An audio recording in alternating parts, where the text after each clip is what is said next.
you go back to the club, someone, how did you get on? Oh, the guy beat me 4-0, he'd 2 total clearances, an 80 odd and whatever.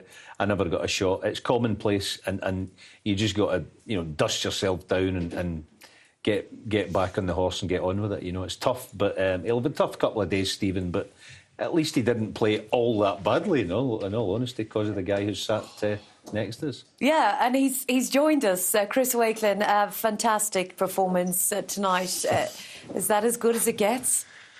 I think it is, yeah. You know, it's the kind of things you dream of. You know, playing like that in front of a crowd. You know, playing against one of your idols. No, it's. I was really pleased with how I played. Yeah, you were brilliant. You really were, and playing against one of your idols, and Stephen Hendry, and I'm sure you were determined to do him tonight because he, of course, beat you earlier in the season. Yeah, like you try and win every match that you play.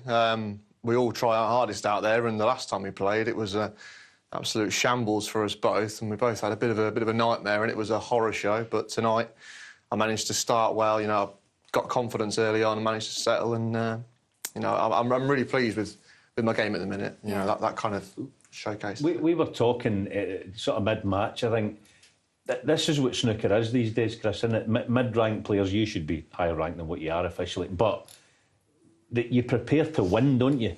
Every match, it doesn't matter who you're playing. I don't think it matters nowadays, like, whether you're playing the world number 1 or the world number 100. Like, everyone has got the capability to play like that. Like, it's just a matter of consistency, and that's what I've been working on the last few months, trying to make my game more compact and more consistent, and making sure that when I am in the balls, I'm giving myself every chance to win the frame each time, which is what the top players do. They just make it really easy for themselves. And Chris, how have you managed to achieve all of that? Because you seem to be really buzzing. I saw you earlier. We heard your interview. You just said you're happy with your game. You're happy with life. Have you been working with anyone? Tell us what you've been up to.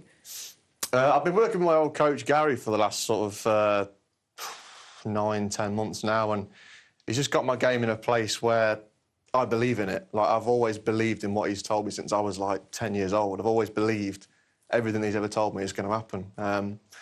And he's always told me that I'm capable of playing that well. But aside from, like, snooker, I've been doing a lot of, like, personal stuff as well. Obviously doing a lot of running. Like, I've lost 3.5 stone now, and you know, I'm trying to be a better person off the table and to work on myself away from snooker. Because I've found the last few months, like, not putting as much effort into snooker when I'm away from it has given me a new lease of life. So I've you know, I've been working on a lot of new things, and you know, I'm really happy. Well, you're looking great for it. You look in mighty shape, and I notice you've got a little teddy bear on your sleeve there, because the little birdie's told me that you're going to be doing a snooker-a-thon as well. I'm going to be taking part in a 24-hour snooker-thon, which is just one of the fundraising activities I'm going to be doing over the next few months, including I'm going to be taking part in a programme called Strictly Christmas, which is a dancing competition, which is something I've never done in my life. I've never danced before. Have you managed to recruit any other players?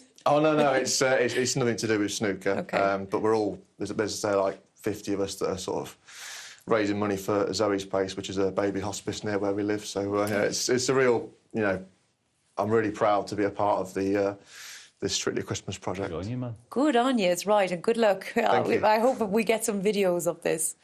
Oh, yeah, I'm sure there'll be some evidence somewhere down the line. And tell me, you play Mark Selby next. We had Mark in here earlier, and if you missed it, our viewers throughout the afternoon, he said that he kind of would prefer to play Stephen Hendry because you obviously practice together, you're pals, and he said that you always play well against him. You played in Gibraltar 7 months ago. Do you remember that match? I do remember that match. That one went well for a change. No, Mark and I are very good friends off the table. Obviously, we practice in the same club back in the Nuneaton at the ATAC. And more often than not, you know, he just batters me all day.